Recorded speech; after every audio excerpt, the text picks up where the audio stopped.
it took your breath for a minute. Yeah, I was like, and then I was like, oh my God, this is really happening. And before I knew it was over. It was sad. This is crazy. This is so nuts. I'm Leticia Ferrer. And I'm Chris Alexander. And this is Totality Talks, the Solar Eclipse It podcast. just took my breath away, the whole thing. It's really cool that you can see the corona and you see the sun kind of spewing out from behind the moon. It literally took our breath.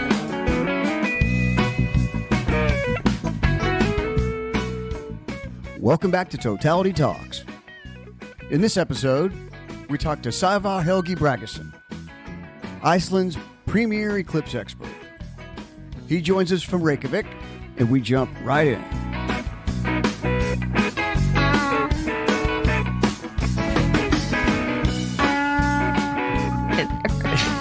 Yeah, my name, I know it's a hard name to pronounce. It's a very Icelandic name, and it literally means sailor or man of the sea. All right. So Okay. yeah, And now you're man of the global sea. I definitely eclipses. I don't like the sea all that much. I like the cosmic ocean, I guess. Cosmic Much ocean. more. Okay. Yes. Yeah, but great talking to you because I've been listening to your show since it started. Obviously. Oh, wow. Yeah, it was Wow. very inspirational for the eclipse in 2024 in the US. So thank you so much. It's a pleasure meeting you. Pleasure to Well, meet you. then and I just want to say I appreciate all the work you're doing locally to promote the eclipse because that's what we did last year. That's what we did in 2024. Was we Yes. started, Chris and I started this. Actually, it's mostly Chris. And I started this, and then I was doing a lot of local events and things, trying to get things going for the eclipse. And I think I was successful. I did Kate and a couple other things. But so I was looking at your website. You are the go-to guy for Iceland on this eclipse. Yeah, well, I would think so. I think I'm the Icelander in history that has seen the most total solar eclipses. It's only 4 so far. And because of COVID, I missed out on 2 or 3 or something like that. But yeah, so this will be my 5th. And until now, I have spent 12 minutes and 21 seconds under the shadow of the moon, the umbral shadow of the moon, of course. And it's just been the 12th of the most beautiful minutes of my lifetime, for sure. And I keep telling people this wherever I go and give a talk, because the last time we had an eclipse or total solar eclipse here in Iceland was in 1954. So hardly anyone is still around that remembers that day, but the people who are around and still remember, they just light up whenever they mention it because they know how extraordinary it really was. Good. That's excellent. So who do you have like a couple of names of people that do that and their ages? Well, yeah, they are.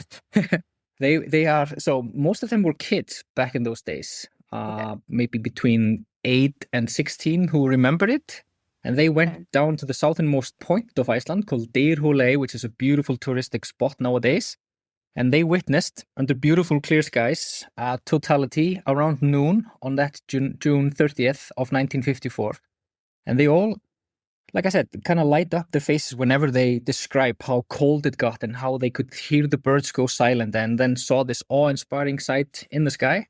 And I say, well, I know, I've seen 4 and I cry every time I see it. Just get goosebumps and lump in your throat and tears flowing down my face. And yeah, it's kind of strange being the only person in the country who has seen that many. I know of my best friend has seen 2, actually, with me. And then I know of one person who has seen 3 so far. But it's kind of weird being almost the only person in the country who knows what the fuss is all about and knows what needs to be taken care of and planned for everything to go, well, hopefully according to plan.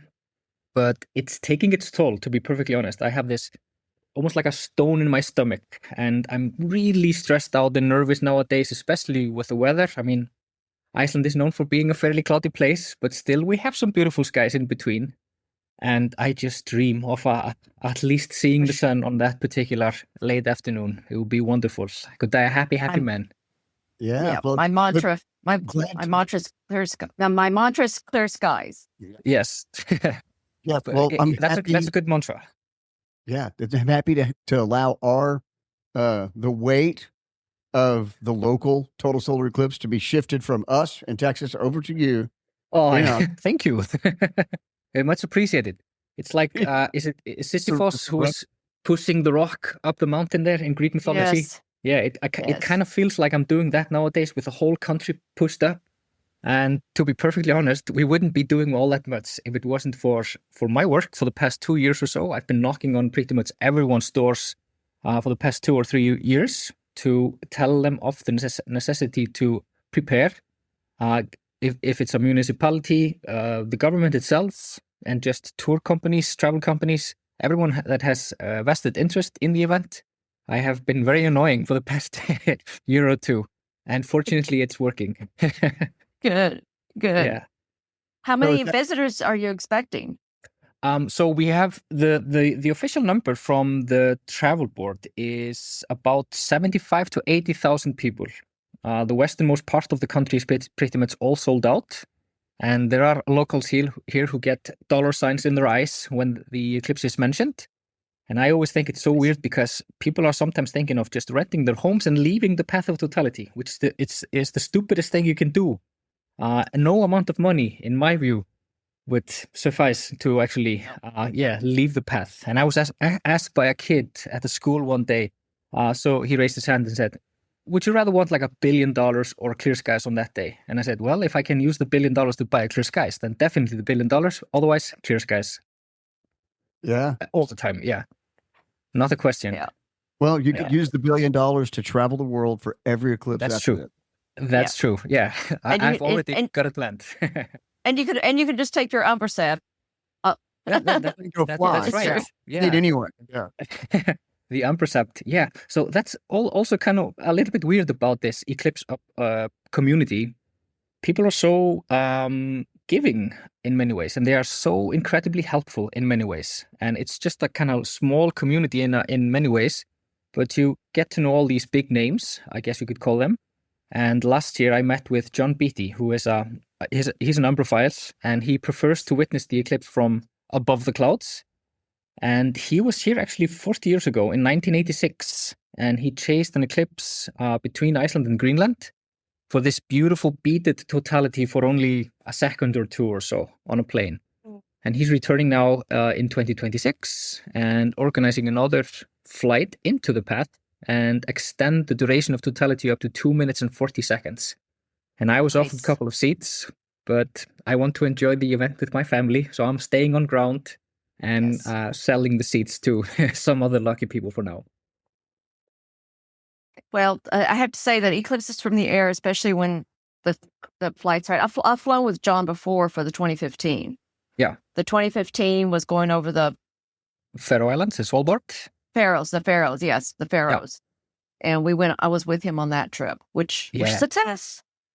Yeah. Success. And how was it? How's the feeling of seeing it from above? It's nice. It's nice. We got a pretty good video. For some reason, we didn't get as good a video as I expected, but we got a really nice video of the eclipse in the air, just off the iPhone. Off the iPhone. Yeah, we did. But I can also imagine that the shadow itself is a bit more obvious or pronounced. Prominent. It's very prominent. It's very prominent. Although the best shadow I ever saw was on the 2003 Antarctica flight, where you could actually see the shadow on the ice and the edge of the shadow. You see the edge of the shadow and the light beyond and the sun and the eclipse of the sky. I have one picture like that. Oh, it's beautiful. Flight eclipses are very, very nice, especially for those that are very hard to get to. Yeah. There will be one in, I don't remember, 2033. Yeah, exactly, 2033, in the middle of the Pacific, right? For like the northern shore of Alaska. And like a really narrow path. Isn't that the one over Russia? Isn't that Russia?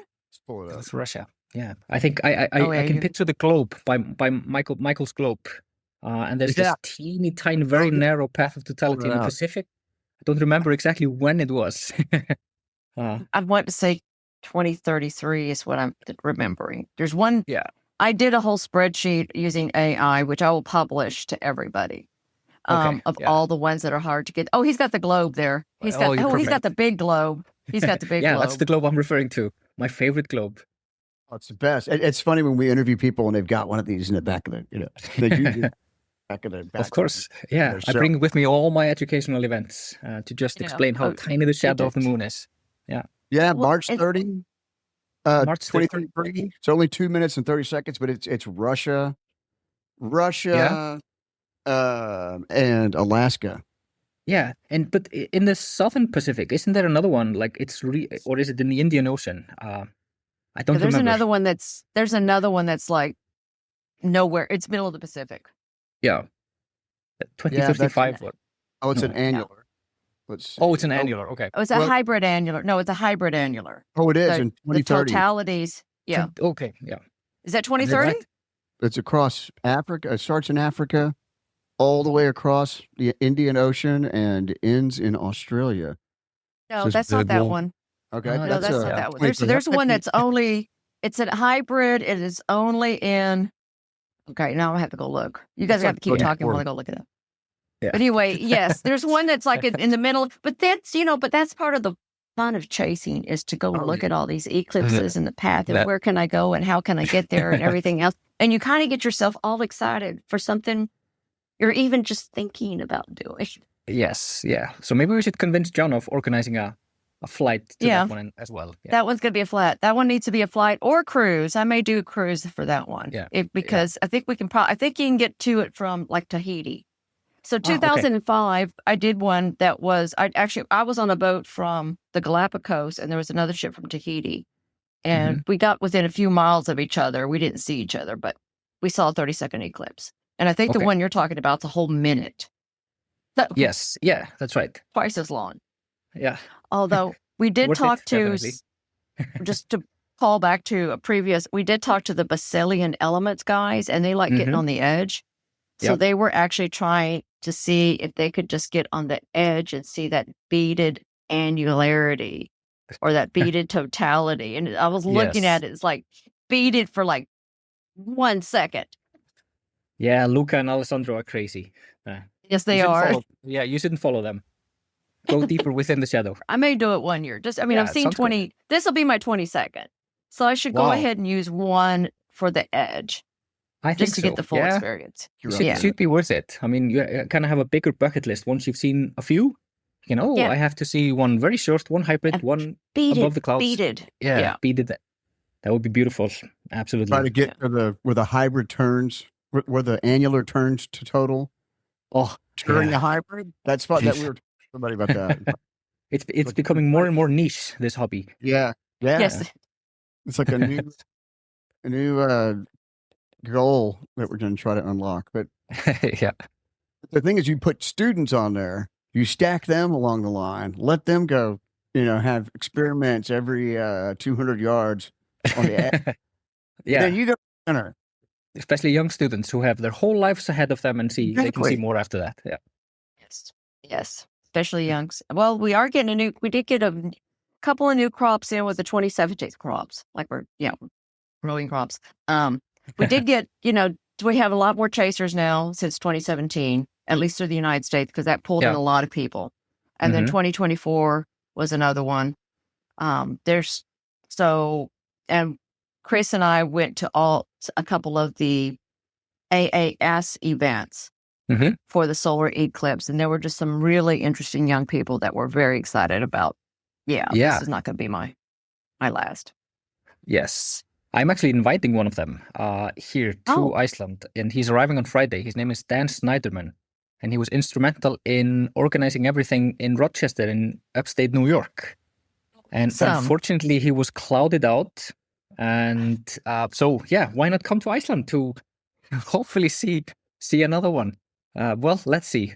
So nowadays we're just, I'm not really looking at the weather forecast because this summer here has been absolutely the worst for Reykjavik. We had a record rainfall in July, while at the same time in Europe it's been unusually dry and warm, of course. But we didn't see the sun for a whole month in June and July. And I Ooh. was just, I mean, it wasn't good for my spirits, I guess. Yeah. Not good So for your in the health. end, I decided to flee the country to get some sun in mainland Europe. But fortunately, the weather outlook for next week, at least according to the longer term forecast, is looking pretty decent, to be honest. And I just dream about clear skies, at least in some areas. As long as I see the sun and can see my shadow, I'm happy. Yeah, because it has to be. I'm doing clear skies too. I'm doing clear skies. Yes. I checked out the spots that in Spain that I'm looked at, and the time and checking, making sure I had my little camera at the time and everything else. And there was clear skies. There was clouds on the horizon, but the sun just started to drop behind it after when totality would have been. Okay. Yeah. So, well, fingers crossed for you as well, of course. Yeah. Yeah. But, Are you stuck to one place? Like, do you have an observation or do you have a mobile plan? Because Jay Anderson, great place in Iceland to watch this event. You need to be on top of the weather. Yeah. Yeah, well, that's the thing. Since I'm kind of the eclipse expert in the country, I'm being bombarded by the media to be around in Reykjavik on that big day. And I've told everyone, okay, I'm going to stay at home and the sky will be beautiful. We will have a flotilla of telescopes to record the event from beginning to end and then throw a good party afterwards. And I'm going to get a little bit drunk for sure afterwards. Absolutely. I think it's worth it. But yeah, I'm staying at home for sure because I have a beautiful view towards the west where the sun is during the eclipse. Nothing that blocks my view. So that's my plan of being there. And it's also just to help out the local media to explain everything that's going on. They will have a live feed to live, do the event live all throughout the country. And I'm kind of the expert they are talking to, so I guess I have to be around anyway and explain all these things. If the weather is good, I'm kind of worried about one thing. I'm pretty emotional about all this stuff. And whenever someone mentioned, the outlook for the weather is pretty good for Wednesday next week, and it's continuing to be good. And I just break down. I just get a lump in my throat and start crying because this has been so much work for the past 2 years and so much difficult work for the past 2 years.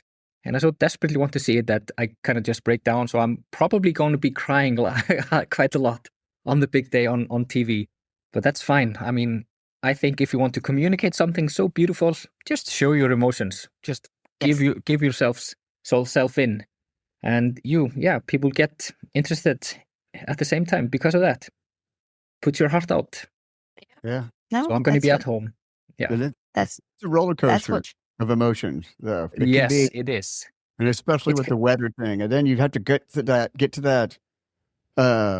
Level of how much am I going to break down if this doesn't work? Yeah. You can control it, and then but it never can. So that's the fun of it. It's an emotional roller coaster ride. Right? Yeah, it is.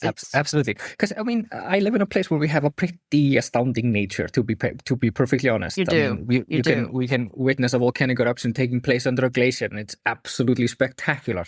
Or just a beautiful fissure type of volcanic eruption ongoing somewhere.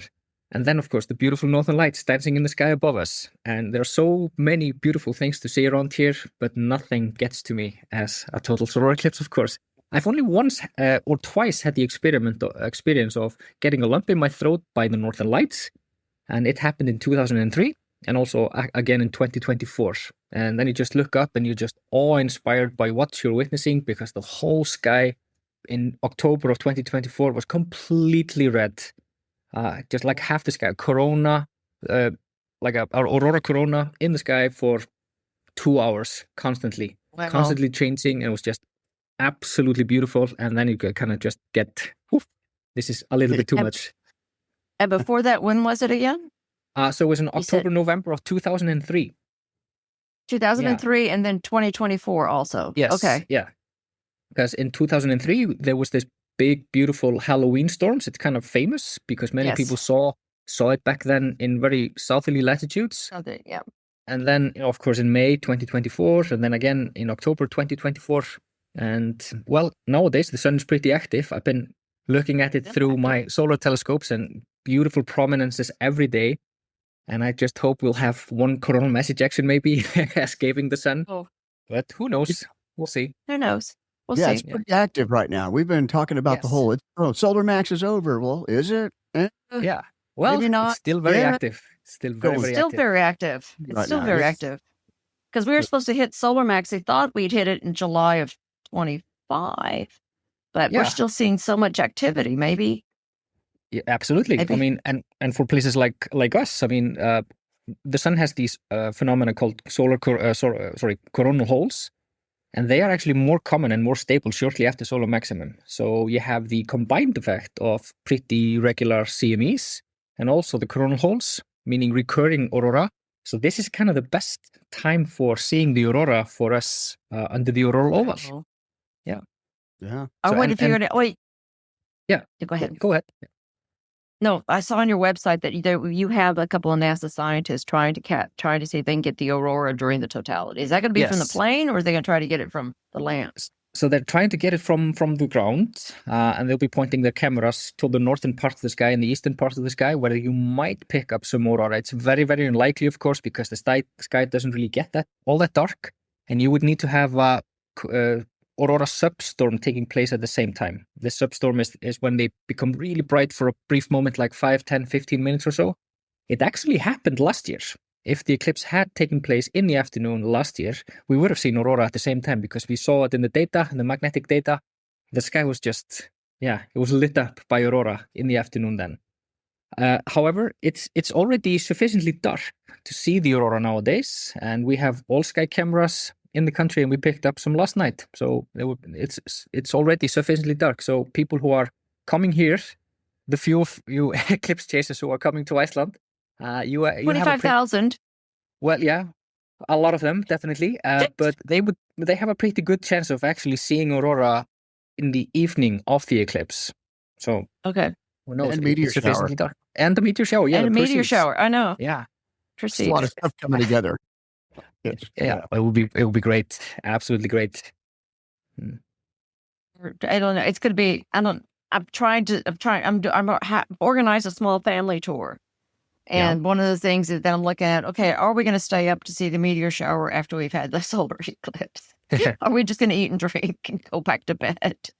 Why not do all the things? Yeah, And do sleep all of under it, the just stars, stay, maybe? sleep in. So Yeah. I don't know. Most of us are leaving the next day. We're not. A lot of us didn't. Oh, we're leaving on the 13th. I think we should have stayed another day. Oh, wow. Yeah. Oh, That's okay, tough. yeah. That's tough. Yeah, it kind of reminds me though of my first total eclipse in Indonesia, and I traveled with Sævar Helgi Bragason, who you probably know. Yes. Yes, and we went to this teeny tiny desert island in the middle of the ocean, far away from anyone, and it was Wow. supposed to be one of the best sites for clouds, of course, or no clouds, preferably. And after traveling for 24 hours, we fell asleep we had to fall asleep on the shore because some other tourists had arrived earlier and they stole our tents and our food and beverages. So we had What? nothing on the island. Yeah, that's right. So we had to sleep under the stars, but it was beautiful because when we fell asleep, the sky was completely clear and I couldn't wait to wake up in the morning after and watch my first total solar eclipse. But then we woke up to this horrible, horrible nightmare of completely overcast skies and heavy rain in the vicinity.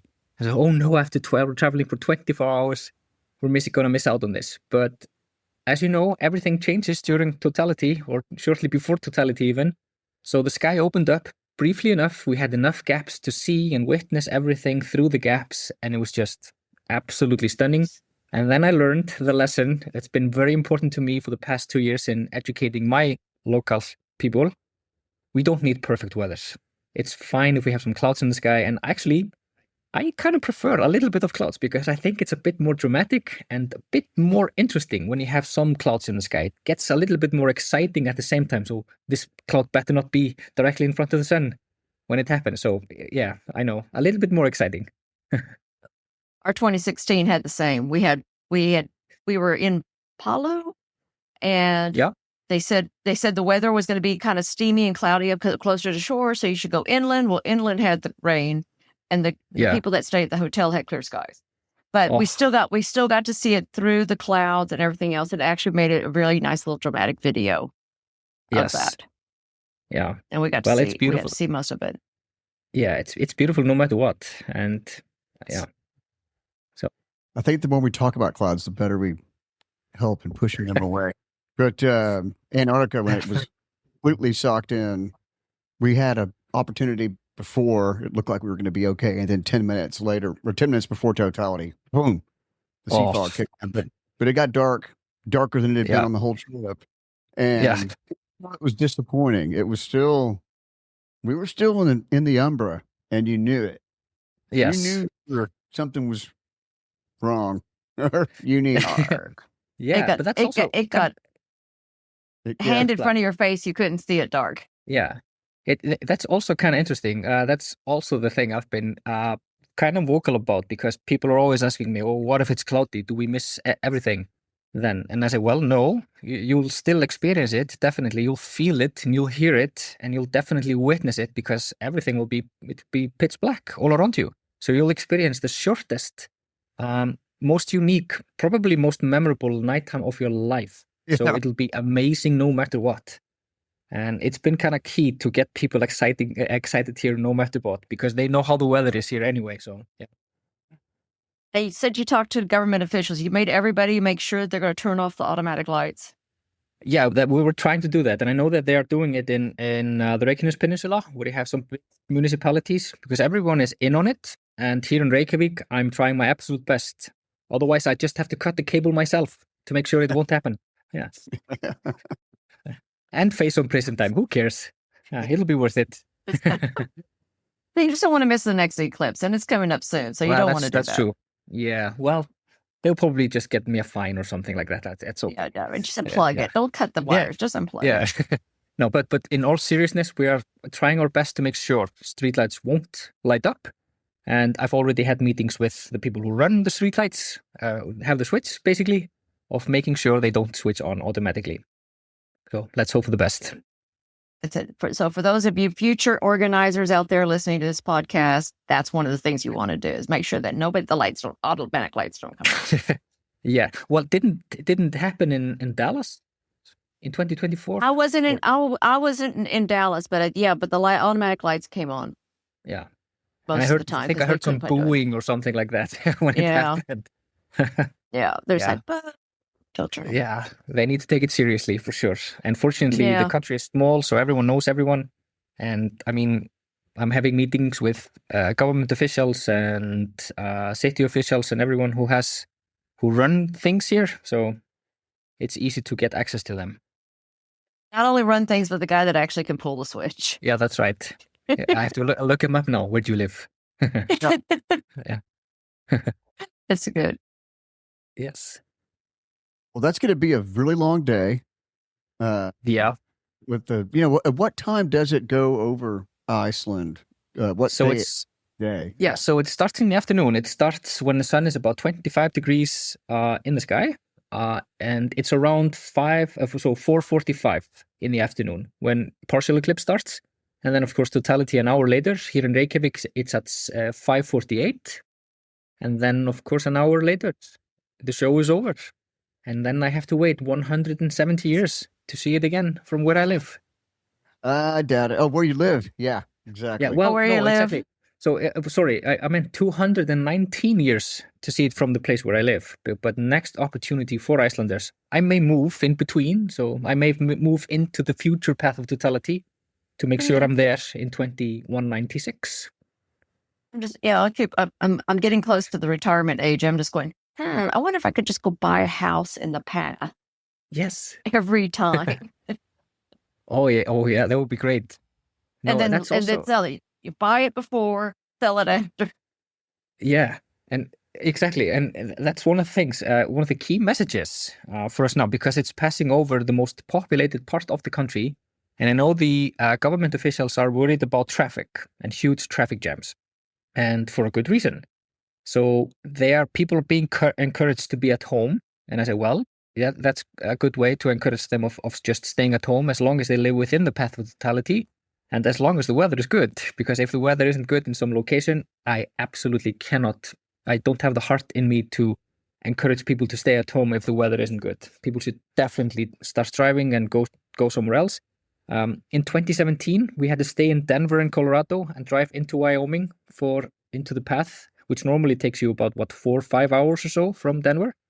But it took us about 6 hours to drive into the path and then 11 hours to get back. It was a long drive, but it was definitely worth it. That's good that you mentioned that, because traffic, it is what I found is traffic going into the path. Like you said, it's a little bit heavier, but it's not crazy yet. But definitely after the path. Yes. If you can, plan to stay overnight wherever you're, at least overnight, whenever you're coming back. And then you'll find, I actually booked the train back to Barcelona a bit late. I was like, oh, they're full. Oh, and I ended up having to upgrade the trip back in order to get on the train. I see. Yeah, but I think it's good to do the train. It'll probably be easier, right, to get back? It should be easier. Oh yeah, it'll be easier. I mean, well, I still have to drive. I have an hour's drive back into to where the train station is. Yeah. Well, there's also another way of just going on a private jet. And I had the opportunity in 2024 to fly from Boston on a private jet into the path wherever we needed to go. And there was just a once in a lifetime unique opportunity because I met these American billionaires in Iceland earlier in the year, and they invited me and my wife to go with them into the path. And yeah, that's the best way of traveling for sure. Are they the ones are they funding your Umbracep too, or? Well, no, unfortunately not. So they were supposed to come here again, but they decided in the end not to for some schedule conflict, I guess. But it would be lovely to see them again for sure. And I hope they will, because I've yet to show them the Northern Lights. So, yeah. Okay. They need to come back with the Northern Lights. But yeah, it's a weird feeling though to on eclipse day be way outside the path, and you don't care because you can go wherever you want, and you have nothing to worry about. It was the most soothing, calm, total eclipse I've ever experienced. You didn't have the weather challenge that we had. I could text this. Yeah, I know. Lucky break. Well, you flew your Learjet over Nova Scotia. We would say that you're so vain. Oh yeah. That song came to mind indeed when we were flying over. So we flew to Vermont. We had beautiful skies there. Awesome. Yeah. Did you land in Vermont, or you just flew through this? No, we landed in Burlington in Vermont. So. And we had a beautiful, beautiful show from there. We had some high clouds in the sky, but they just made it even more interesting because you could so easily see the shadow approaching you, and slowly the darkness take over. Just beautiful, like always. Video? Did you do video when you did it? So you may want to look at it. If you can probably see the shadow bands. Yes, on the clouds. You did. Okay, you got that shot. The camera's now. I remember.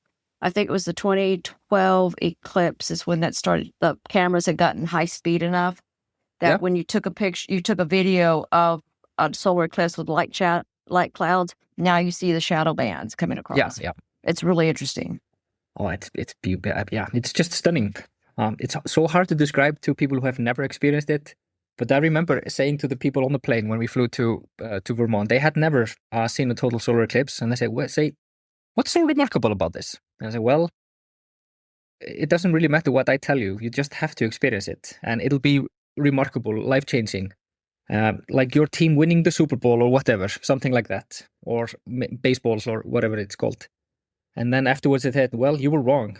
It was actually way, way more impressive than winning the Super Bowl or whatever." I said, "Well, yeah, it is. Truly stunning."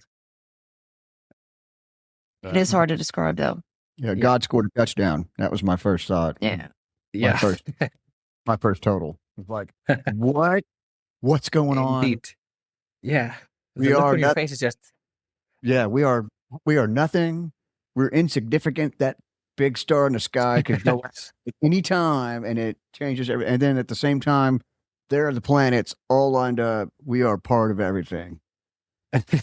Oh yeah, and it's so interesting to experience totality for the second or third time with someone who has never experienced it, because you can hear the reaction of the people coming straight from their heart. And in this video from 2024, I have my wife next to me, and she just said, "Oh my God," just screamed, "Oh my God," constantly, because this was so alien to her. And I had described it multiple times and shown her images and video, and it was just nothing like it, of course. I'm actually going to put I'm my tour guide here. I'm actually going to make sure I'm going to put like an audience shot because I really want to see. She's so expressive anyway. I want to really see her reaction to totality. Yes, on yes. this, Yeah. as well as the other people here in Spain, because everybody here is very passionate and expressive, and it's really great. And I just really want to see what that's going to be like when we get to totality. Oh, that would be awesome. I mean, the Southern Europeans are known for being passionate. So I think it's going to be amazing. I'm curious to see what that looks like. You ever see the YouTube video just attached? Here's the experience. Cut back and forth. This was the first one over Europe. In how long?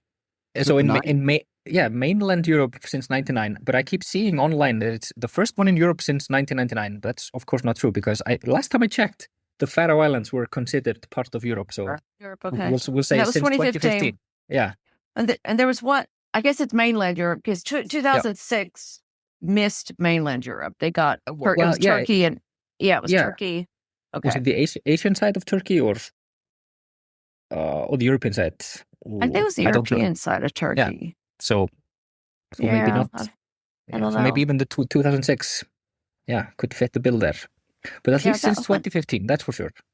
Yeah, 2015. If you count the 2006 Faroes, if you count the Faroes, it's 2015. Yeah. Oh, we had a beautiful partial in 2015. And because I keep hearing that people don't really, I know there's a huge difference between a partial and a total, but a very deep partial solar eclipse is still amazingly beautiful. Considering how the light changes all around you, the silvery metallic look to the light even, and you can feel it. You feel the temperature drop, and you can hear the birds go silent. And that happened on March 20th in 2015 here. We had a 97% partial in Reykjavik, and 99% partial in the east of Iceland. And that morning was completely clear everywhere in the country. So everyone experienced a big, beautiful, deep partial solar eclipse. But it also caused a misunderstanding. So people nowadays, they think they have seen a total solar eclipse because of that one. And I've spent so much time trying to correct them. No, you haven't. Yeah, there's a huge difference, but still beautiful for sure. Yes. Yeah, they saw partial total, which is no such thing. Yeah, that's right. That's right. So that's why I'm, of course, encouraging everyone to drive into the path and stay there for as long as they can. For next week. It's so weird to say next week, because I've been thinking about this since the noon of March 20th, 2015. Because in 2015, we donated solar eclipse classes for every student in the country, all throughout the country, and their teachers. And it's just the biggest single science communication and educational event ever done here. And since we were lucky enough to have clear skies everywhere, every student in the country went outside and looked at this beautiful partial solar eclipse. And then afternoon, shortly after the eclipse ended, it started raining, of course. So we had this one beautiful opening at exactly the right time. And that's so much what I'm hoping for next week. Excellent. Oh, that's so great. That is so great. On that partial total comment, I'd like to credit Jamie Carter for bringing us to. He shouted out, and we love Jamie, and he shouted out and said, "You have to interview Sævar." So, thank you, Jamie. It's great. I want to say thanks to him. Jamie is fantastic. I hired him, let's say, a couple of years ago to do some articles for eclipse2026.is, because I know that I needed someone who would be willing to write some articles, who would be knowledgeable about it, and would definitely help me in communicating different aspects that I maybe didn't really think about. So he's been tremendous help, and we're seeing each other on Friday, and going to do a toast for sure when I finally see him, because he's on his way to Greenland, and well, hopefully get some clear skies from there. Otherwise, he'll be just around and watching the eclipse from sea. Yeah. This eclipse is a very cruise-heavy eclipse. Yes. Both in Greenland, Iceland, and in Spain, because a lot of people are going for cruises here in Spain. Mm-hmm. I think the number here around the country, at least within the Icelandic area, what's it called, oceanic area or something like that. I think there are about 40 cruise ships for the eclipse. The big ones. And pretty big numbers. Yeah. Yeah, And some of them big are cruise already, ships too. yeah. And I'm seeing images from eclipse chasers who are in the country right now because the ships are coming on land or in port at the moment.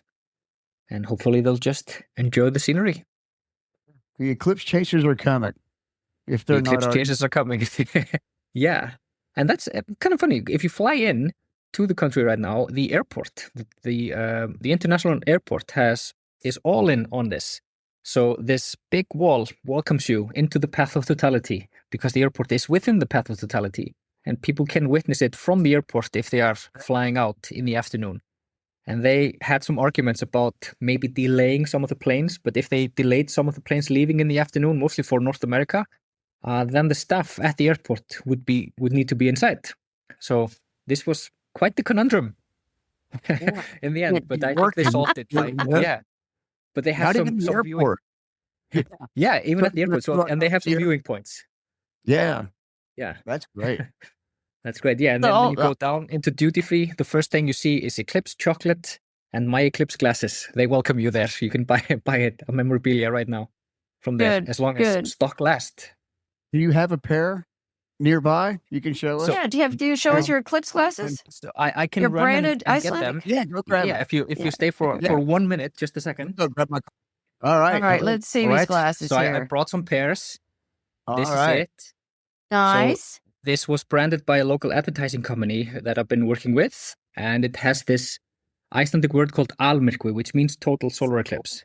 All right. And Almygmur. Okay. almyrkvi, yeah, total darkness or total eclipse. And then we made the T-shirt as well, branded, which is kind of nice. Oh, that is beautiful. I want Yeah, one.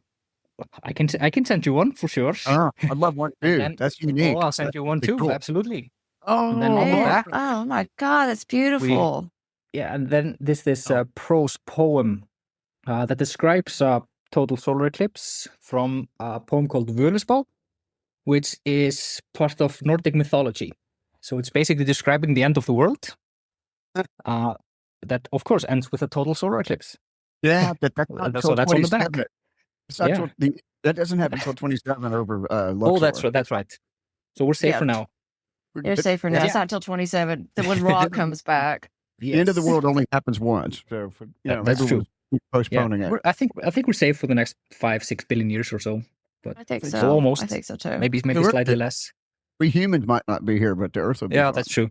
Yes. Be here. But but I'm very happy with the branding, how it turned out, and I've been working with American Paper Optics, so huge credit to them for helping me out, and especially Paulo who's working there. If he's listening in, then thank you so much for the cooperation. It's been wonderful. Excellent. Yeah, Excellent. the whole solar eclipse glasses world. That's a whole thing. Well, Yeah, it's so great. I haven't mentioned it publicly, but I have the number of glasses that gone through us. So everything we've been doing has been financed by selling eclipse glasses and solar observing equipment, and we have had a hand in about 290,000 eclipse glasses, and that's quite a lot considering the population is about 400,000. So 3 out of every 4 Icelander will have our eclipse glasses. It's Yeah. Wow.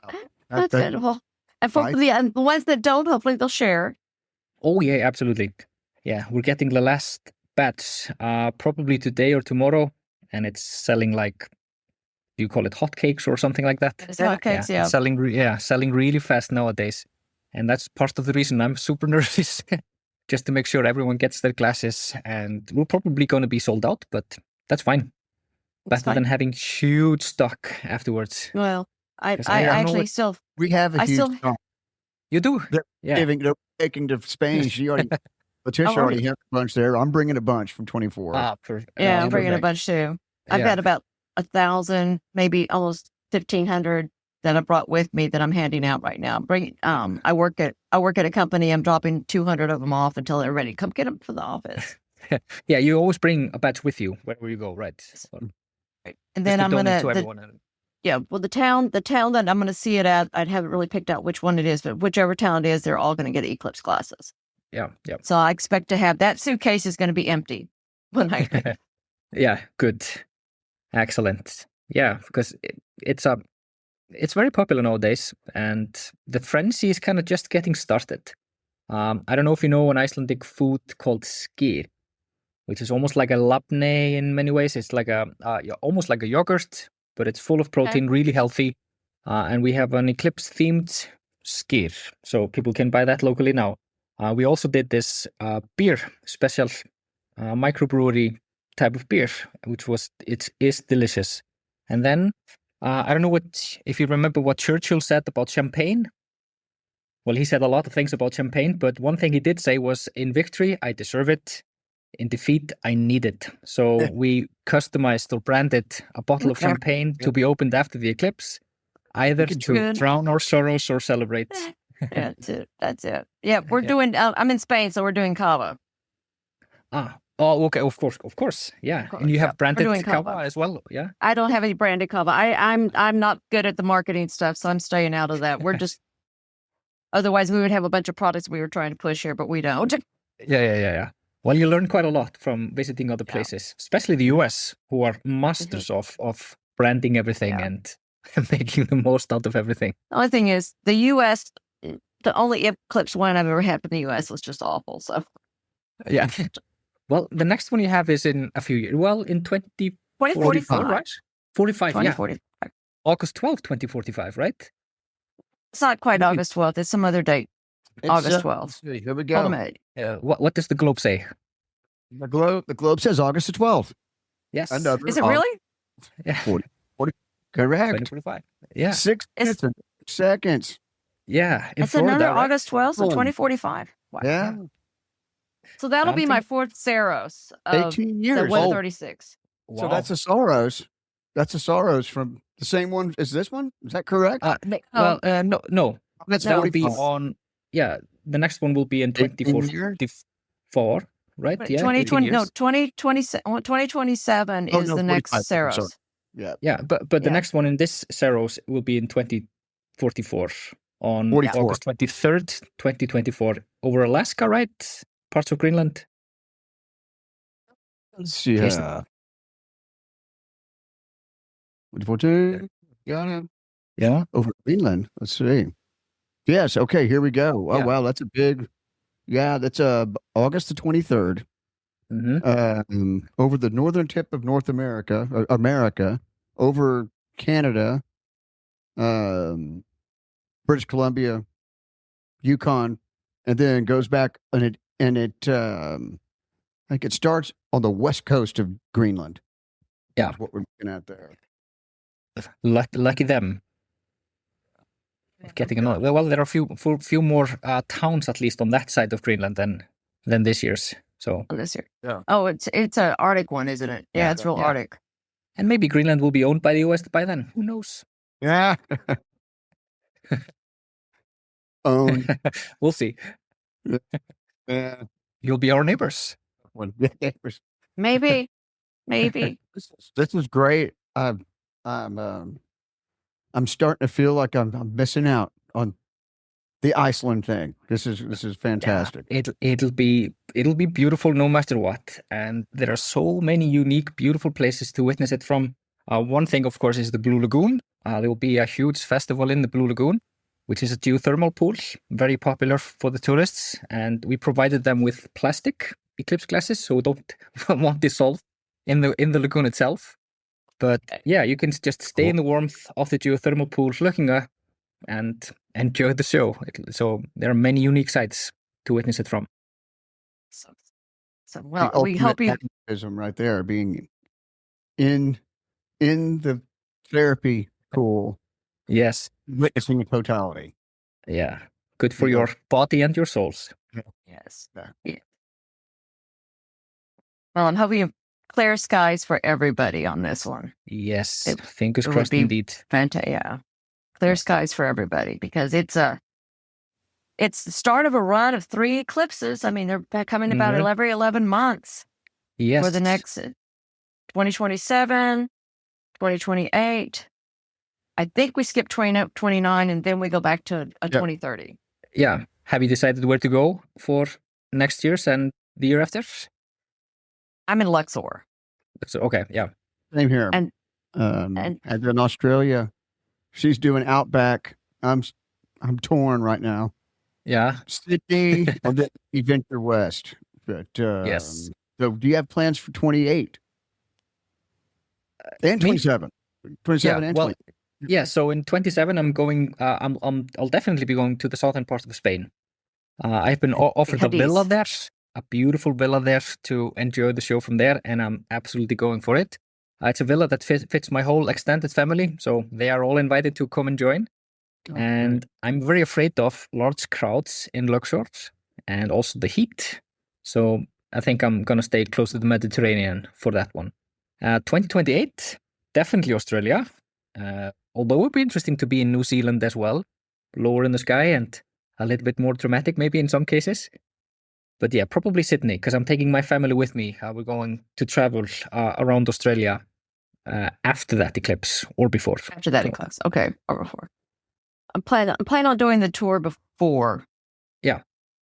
And, hopefully taking some eclipse classes with me and passing them out and things like that while I'm there. Yes. Good. Maybe we'll do that One too. of the things I loved about Australia is the fact that the eclipse art I got for the 2023 was some of the best I've ever seen.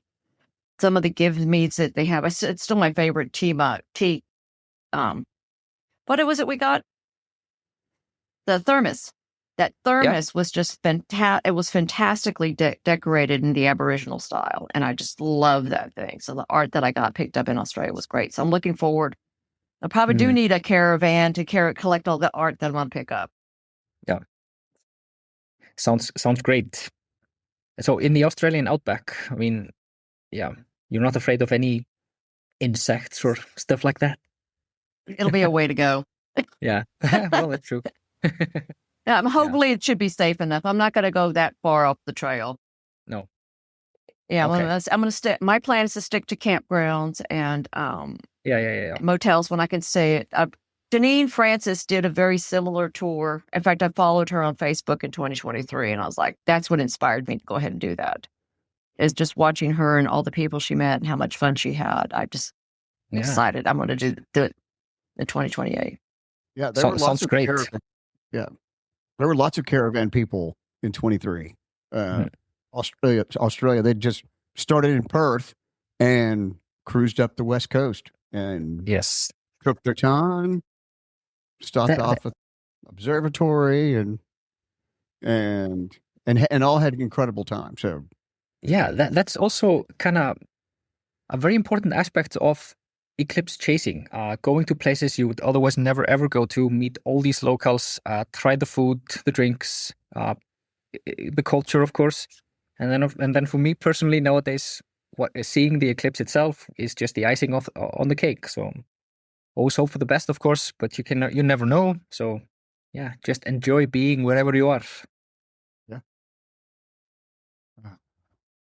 It is getting close to time.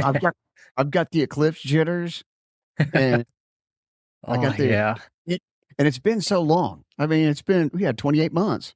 It's been almost long and kind of depressing 28 months. Not having that 12-month away. Hey, in 11 months, there's another total solar. It's like it's draining. Have all that energy and emotional upwelling vanish, slowly trickle away for 28 months. And now it's coming back, and it's like all the old memories start coming back and all the old feelings. And it's like, we're going. It's go time. Yeah. It's really, it's a bit stranger when you're organizing things, preparing your nation for what is about to happen than just traveling. It's a little less pressures when you're just traveling, but you get the jitters. For me nowadays, it's just nightmares, hardly any sleep, waking up in the middle of the night, just nervous. So I'm kind of relieved when it's finally over, to be perfectly honest. The burden is yours now. And be careful of the post-eclipse crash.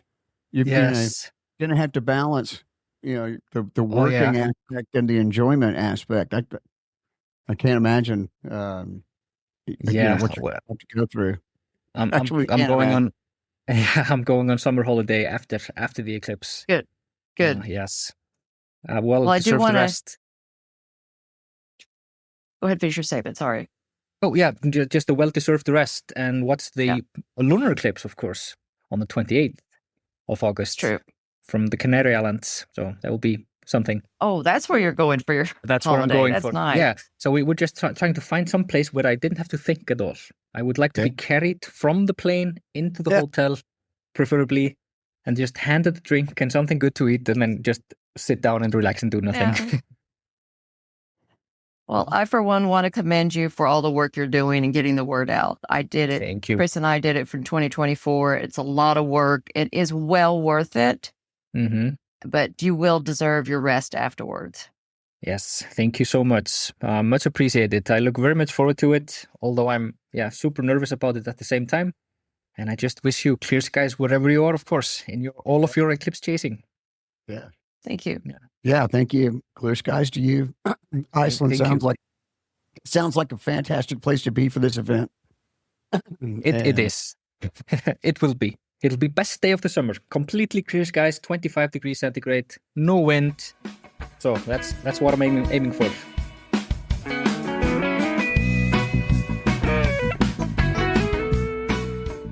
That's it for this episode of Totality Talks. Hope you enjoyed our chat with Sævar.